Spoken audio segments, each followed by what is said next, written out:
इसको विवाद कर रहे हैं, लेकिन मजदूर को उसको कम से कम जो वेतन मिलना चाहिए कानून के अंदर, वो अगर आप नहीं देते हैं तो इससे ज्यादा अन्याय क्या हो सकता है? इससे ज्यादा बेईमानी क्या हो सकती है? इससे ज्यादा लूट क्या हो सकती है? तो केजरीवाल सरकार को ये समझना चाहिए कि ये जो मनमानी तरीके से, मुझे तो कभी कभी ऐसा लगता है कि अंग्रेज सरकार यहाँ पे थी तो कभी कभी बहुत रिप्रेशन करती थी। जब कोई सर उठाता था तो कई बार सर कलम भी कर देती थी। तो मुझे लग रहा है सिसोदिया और केजरीवाल, मुझे लगता है उसके लक्षण जो है ना, वो अंग्रेजी सरकार वाले दिख रहे हैं मुझको। और इस तरीके की मनमानी करना कि एकदम एक झटके से चोरी छिपे 1.5 लाख मजदूर लोगों का, 1.5 लाख मेहनतकश कर्मचारियों का, टीचरों का, उनका तनख्वाह खत्म कर देना, ये मुझे तो लगता है बहुत, जितने भी हिंदुस्तान की इतिहास के अंदर जल्लाद जिनको कहते थे हम, शायद ये उन सब जल्लादों से ऊपर वाले जल्लाद हैं।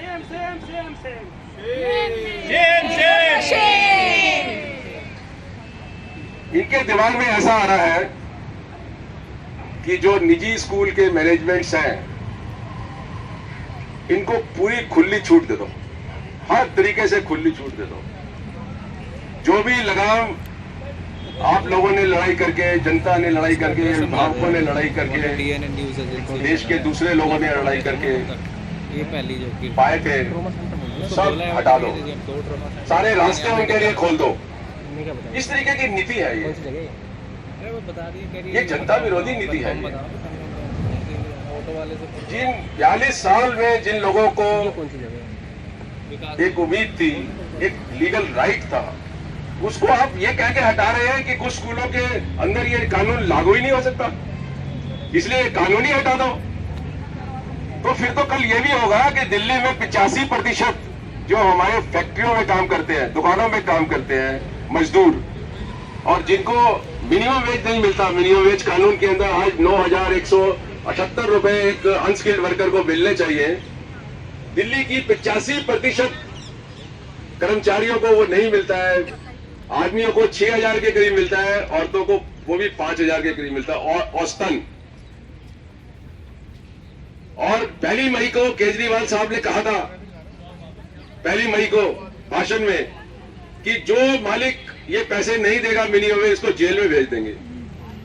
जब 1 जुलाई को मेरी उनके साथ मुलाकात हुई, जिसमें सिसोदिया भी थे, तो मैंने उनसे ये सवाल उठाया कि केजरीवाल आप झूठ क्यों बोलते हो? आपने 1 मई को ये बोला था कि हम सारे जो मालिक हैं उनको जेल भेज देंगे जो मिनिमम वेज नहीं देंगे, आपने तो एक को भी नहीं भेजा, तो आप झूठ क्यों बोलते हैं? कह रहे कानून में कमी थी। तो मैंने कहा कम से कम झूठ तो मत बोला करो। ये मैंने एक्चुअल वर्ड्स कहे उनको, मैं आपको शेयर कर रहा हूं ये। और मैंने ये देखा, जब मेरी बातचीत चल रही थी, मेरे जून और जुलाई के अंदर मेरे 3 राउंड मीटिंग हुई है, जिसमें सिसोदिया थे केजरीवाल के साथ। तो सिसोदिया बार बार बात में कह रहे थे कि सेक्शन 10 बीच में आ रहा है, सेक्शन 10 बीच में आ रहा है।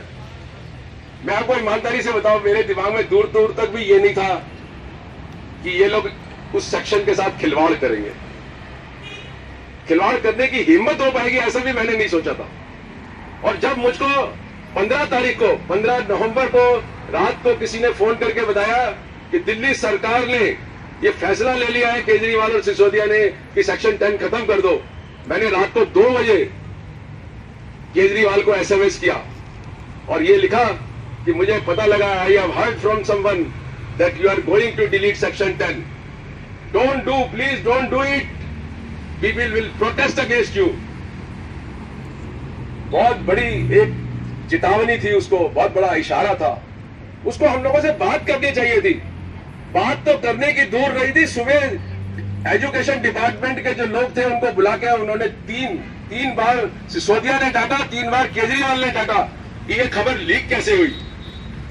एक ऑफिसर ने तो कसम खाई वहां पे, क्योंकि उसमें मीटिंग में 8 ही लोग थे सारे, 2 लोग ये थे और 6 सरकारी अफसर थे। उसमें से एक अफसर को तो अपना जस्टिफाई दिखाने के लिए ये कहना पड़ा कि मैं कसम खाता हूं मैंने लीक नहीं करी ये खबर। क्या सरकार है ये लिफाफा जो ट्रांसपेरेंसी की बात करती है, जो राइट टू इंफॉर्मेशन को आधार बना के देश के अंदर सरकार बनाई है, जिसके अंदर जिसने करप्शन के खिलाफ बात करके सरकार बनाई है। आज वो देखिए ट्रांसपेरेंसी के नाम से तो बुखार चढ़ता है। अभी इनके एक एमएलए जिन्होंने बाद में रिजाइन दिया, उनकी खुद ही थी कि 3 महीने 3 घंटे मुझको बंधक बना के रखा इस आदमी ने। तो इनकी टेंडेंसी क्या है, हमें समझने की जरूरत है। और हम इनको बताना चाहते हैं कि केजरीवाल, सिसोदिया साहब, आप किसी नशे में मत रहो। ये जनता है, अगर आपको 67 सीट्स दे सकती है तो कल 0 पे भी पहुंचा सकती है आपको।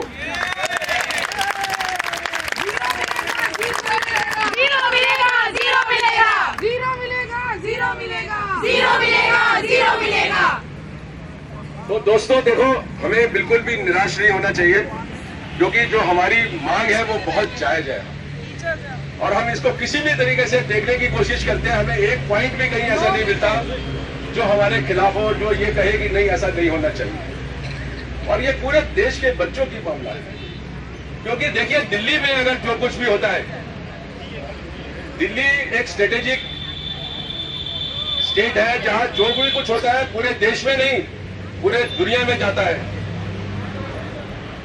मैंने ये बात भी केजरीवाल को कही थी कि देखिए आप ऐसे कानून बनाइए, ऐसे काम करिए कि पूरे दुनिया में ये जाए कि दिल्ली सबसे आगे आ रही है। फीस बनाने के अंदर भी मैंने उनको कहा था कि देखिए हम लोगों ने 17 साल दिल्ली में लड़ाई लड़ी है फीस के खिलाफ, मनमानी फीस के खिलाफ, और उसकी वजह से हमको देखकर तमिलनाडु ने कानून बनाया, राजस्थान ने कानून बनाया, महाराष्ट्र ने कानून बनाया। मैंने केजरीवाल को कहा कि हमें ऐसा कानून बनाना चाहिए जो पूरा देश हमारे कानून को देखे, उनसे भी ज्यादा बढ़िया कानून बनाना चाहिए। मुझे कहा गया कि आप कानून बना के दीजिए, मैंने उनको ड्राफ्ट बना के दिया। मुझको कहा गया टेबल पे बैठकर कि अशोक जी जो आपने ड्राफ्ट दिया वो बिल्कुल ठीक है, जो सरकार ने बनाया था वो गलत है, मैं सेटिस्फाई नहीं हूं। फिर अगले 15-20 महीने में क्या हो गया कि अशोक अग्रवाल का ड्राफ्ट जो है वो कूड़े में डाल दिया गया और मनमानी हक देने के लिए प्राइवेट स्कूलों के लिए फिर आप फी वाला घटिया किस्म का फी रेगुलेशन एक्ट ले आए। और ये फी रेगुलेशन नहीं है, कोई ये सोचता हो कि फी रेगुलेशन है, ये फी रेगुलेशन नहीं है, ये साफ सुथरा प्राइवेट स्कूलों को लूट का अधिकार देता है। फी तो रेगुलेशन भूल जाइए, इस कानून के होते कोई ये सोचे कि मुझे एक्सेस फीस मिलेगी वो भी भूल जाइए, क्योंकि इसमें फीस के ऊपर तो सवाल ही नहीं उठा सकते। कहीं आप सवाल क्या उठा सकते हो कि भैया जो पैसे लिए वो खर्च कर लिए नहीं कर लिए, ईमानदारी से घर तो नहीं ले गया। और वो भी कब कर सकते हो आप? 18 महीने के बाद, क्योंकि जब तक चार्टर्ड अकाउंटेंट ऑडिटेड अकाउंट नहीं देगा तब तक तो कोई पेरेंट शिकायत ही नहीं कर सकता। और तो और एक पेरेंट को शिकायत करने के लिए भी 20 पेरेंट का सपोर्ट चाहिए। ये काहे की जनता के हक में सरकार है ये। इन्होंने तो बड़े बड़े डकैतों को भी मात कर दिया, इन्होंने सारी पार्टियों को मात कर दिया। ऐसा तो कभी बीजेपी की सरकार या कांग्रेस ने भी कभी नहीं करा। कोर्टों में भी जब प्राइवेट स्कूल के मैनेजमेंट ने कहा कि साहब सेक्शन 10 परफॉर्म करता है, तो सरकार बीजेपी और कांग्रेस की सरकार ने भी कहा कि नहीं हम इसको हटाएंगे नहीं, आप इसको आप स्कूल बंद कर दीजिए। लेकिन ये जो सरकार है घटिया स्कूल को चलाने के लिए, घटिया स्कूल के जो मैनेजमेंट है उनको सपोर्ट करने के लिए जो है उन्होंने सब कर्मचारियों के गर्दन पे छुरी लगा दी। शर्म की बात है ये। केजरीवाल, सिसोदिया, मुझे लगता है शर्म से डूब जाना चाहिए इनको।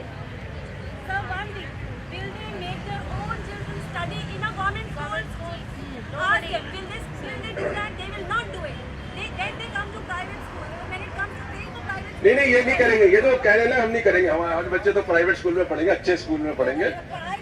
हाँ। अभी देखिए जो लोग, मैं आपको एक बात क्लियर कर देना चाहता हूँ, चाहे किसी को 5th पे कमीशन मिल रहा है या किसी को 6th पे कमीशन मिल रहा है या किसी को कम मिल रहा है ज्यादा मिल रहा है, कोई कर्मचारी भी ये ना सोचे कि वो सेफ है,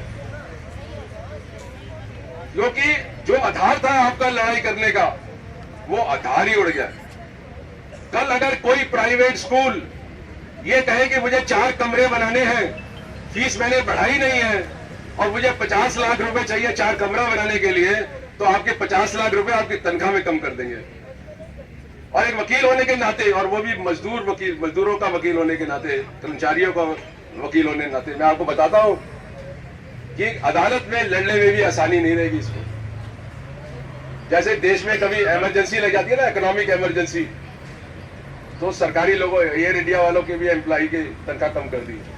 ये रोज बहाना लगाएंगे कि यार इकोनॉमिक इमरजेंसी हो गई है और टीचर्स की सैलरी को कम करेंगे। अभी क्या करते हैं ये, अभी क्या करते हैं ये प्राइवेट स्कूल वाले, देखिए एक तरफ गवर्नमेंट को लूटते हैं, 80G का बेनिफिट लेके इनकम टैक्स भी नहीं देते हैं। सरकारी जमीन जो 1-1, 2-2 रुपए में इनको मिली हुई है उसके ऊपर काबिज बैठे हुए हैं। सरकार से दुनिया भर के बेनिफिट लेते हैं, ये सरकार को लूट रहे हैं, इधर कर्मचारी को लूट रहे हैं। उसको 40,000 उसके अकाउंट में ट्रांसफर करता है और उसको 25,000 26,000 उससे वापस ले लेता है। उधर पेरेंट्स को लूट रहा है, जब चाहता है मनमानी फीस लगा देता है। हमने देखा एक स्कूल 1-1 करोड़ रुपया मनमानी फीस ले रहा है, मतलब 1-1 करोड़ रुपया अनवांटेड प्रॉफिट कर रहा है एक साल के अंदर। ऐसे ऐसे हमने रिकॉर्ड्स देखे। तो ये तीनों लोगों को लूटने वाले लोगों को हमारे जो मुख्यमंत्री और उप मुख्यमंत्री दिल्ली के चौधरी बने हुए हैं, जो इन्होंने जो है उनके साथ मिलकर कर्मचारियों के ऊपर हमला बोला है। तो ये हम सहन नहीं करेंगे, हम बिल्कुल सहन नहीं करेंगे। और मैं समझता हूं कि हमें और एक बड़ी लड़ाई करनी पड़ेगी। अभी पता नहीं शाम तक ये पास हो जाएगा, लेफ्टिनेंट गवर्नर इस पे मोहर लगा देगा, ये कानून बन जाएगा। क्योंकि मुझे बताया किसी ने, जो इनकी एक मीटिंग में था, जो प्रिंसिपल्स के साथ इन्होंने मीटिंग, वो जो स्कूल की मैनेजमेंट के साथ अभी मीटिंग करी थी 4-5 दिन पहले, तो उन्होंने कहा कि साहब ये जो आपने पेनल्टी की क्लास है ना, ये हटा दो। तो सिसोदिया ने कहा कुछ नहीं हटेगा, जो भी मैंने कानून लिखा है सब कानून बना के छोड़ूंगा। तो ये लोग बिल्कुल एडामेंट है। सिसोदिया के दिमाग में जो मेरे को समझ में आया, एक वैसे तो पहले भी कई बार मीटिंग्स हुई है इनके साथ, लेकिन जो इन मुद्दों के ऊपर लेकर जो 3 मीटिंग मेरी जून और जुलाई के अंदर केजरीवाल और सिसोदिया से हुई, उससे मुझे ये लगता है कि सिसोदिया के दिमाग में प्योर एब्स्ट्रैक्ट आइडियाज हैं जो उसकी सबकॉन्शियस ब्रेन में बैठे हुई हैं, जिसका कोई ना जमीनी लिंक है, ना कोई जनता के जो स्ट्रगल्स हैं उनके साथ कोई लिंकेज है, और वो उन चीजों को लागू करना चाहता है। तो ये बहुत खतरनाक, मतलब एक तरीके से खतरनाक शासक जिसको कह सकते हैं, शासक का खतरनाक इरादा कह सकते हैं हम, उस तरीके की चीज हम देख रहे हैं। तो हमें बहुत मजबूत होने की जरूरत है। और अभी देखिए आप अभी बहुत बड़ी संख्या में नहीं है, उसके बावजूद भी हम लोगों को काउंटर करने के लिए एक से एक प्लानिंग बनाई जा रही है। अभी उन्होंने प्लानिंग बनाई है कि उनके सारे एमएलए इलाके में जाएंगे और जनता को बताएंगे कि भैया जो अभिभावक है, अब तो आपकी फीस बढ़ेगी नहीं, क्योंकि टीचरों की तनख्वाह नहीं बढ़ेगी, तो ये तो आपके हक में है। टीचरों को बताने की कोशिश कर रहे हैं कि नहीं नहीं, अब तो आपको जो भी है, जो भी हम कहेंगे ना, वो पक्का मिलेगा तुमको। तो ये पूरे समाज को जो है ना एक तरीके से बरगला रहे हैं, बजाय हम सब लोगों के साथ बैठ के बात करते, बात को समझते, जो जनता के हक में है, जो बच्चों के हक में है, जो अभिभावकों के हक में है, वो बजाय सोचने के ये पूरी तरीके से जो है ना, जैसे वो अकबर के जमाने में पता लगता था फलानी जगह वो हो गया है, विद्रोह हो गया है, तो अकबर साहब अपने हाथी में बैठ के चल पड़ते थे कि चलो विद्रोह को दबाएं। तो ये जो केजरीवाल और सिसोदिया जो है, ये हर पब्लिक की छोटी सी आवाज को भी एक विद्रोह मानते हैं, और उसको विद्रोह को दबाने के लिए मैं आपको बताता हूं, ये कुछ भी कर सकते हैं, कुछ भी कर सकते हैं। इसलिए हमें अपनी ताकत, जो असली ताकत तो जनता में ही है ना। ये बेवकूफी हमारी हो गई, जो बेवकूफ लोगों को हमने वोट दे दिया और अपने सर के ऊपर बैठा लिया।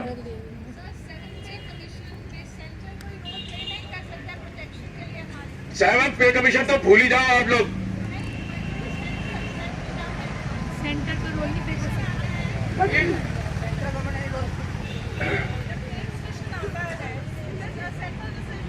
आइए आइए मेरे पास आ जाओ ना, आप आ जाओ कम कम थोड़ा सा, आप लोगों को ही आगे बढ़ना पड़ेगा, हम तो आपके पीछे हैं।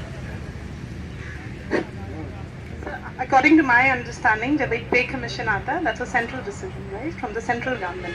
So if they take a stance here at a state level, so we can't have any protection from them. नहीं वो जो सेंट्रल पे कमीशन आता है वो सेंट्रल गवर्नमेंट के एम्प्लॉइज के लिए आता है, और जो स्टेट्स हैं या जो अंडरटेकिंग्स होती है गवर्नमेंट्स की, वो सब उनको अडॉप्ट करते हैं। वो इसलिए फॉलो करते हैं कि दिल्ली सरकार अपने एम्प्लॉइज के लिए उसको अडॉप्ट करती है, ऑटोमेटिक नहीं लगता। सेंट्रल गवर्नमेंट ने जो पे कमीशन बनाया वो ऑटोमेटिकली दिल्ली के एम्प्लॉइज पे नहीं लगता।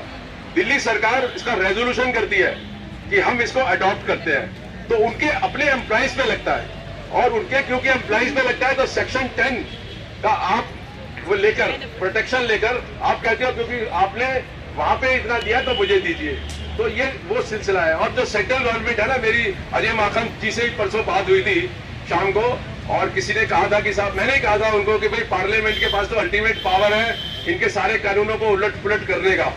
तो मुझे लगता है काफी लॉजिकल उन्होंने बात करी। उन्होंने कहा देखो, जब कोई पॉपुलर गवर्नमेंट कोई इस तरीके का कानून बनाती है तो नॉर्मली जो सेंट्रल गवर्नमेंट है ना वो पन्ना नहीं लेती, तो इसलिए हमें सेंट्रल गवर्नमेंट से भी ज्यादा उम्मीद रखने की जरूरत नहीं है। वो अलग बात है कि as a part of our plan action हम लोग प्राइम मिनिस्टर के पास जाएंगे, राष्ट्रपति के पास जाएंगे, होम मिनिस्टर के पास जाएंगे और उनसे कहेंगे कि भाई आप कुछ इसके अंदर कंसीडर करो, वो कहेंगे हम, लेकिन हमें अल्टीमेटली अपनी ताकत के ऊपर जो है ना निर्धारित रहना पड़ेगा, आधारित रहना पड़ेगा।